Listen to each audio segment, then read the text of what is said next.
Què és realment el valencià?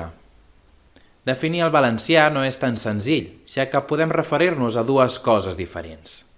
D'una banda, la denominació de la llengua.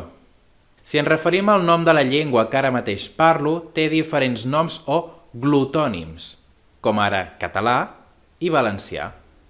Mentre que a Catalunya se l'anomena català, al País Valencià se l'anomena valencià. Per tant, valencià es refereix al nom que rep la nostra llengua en un lloc específic, és a dir, en un marc político-administratiu.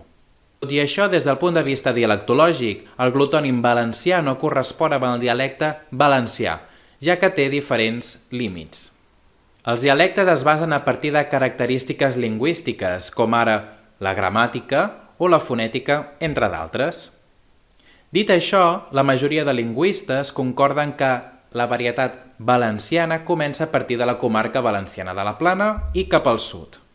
Així doncs, malgrat que una persona de Vinaròs anomeni la seva llengua valencià, el glutònim, dialectalment no és pròpiament valencià, sinó tortosí, ja que per les seves característiques gramaticals, el que parlen a Vinaròs és més proper al de Tortosa que el que parlen a València. I tu, com anomenes la llengua que ara mateix parlo?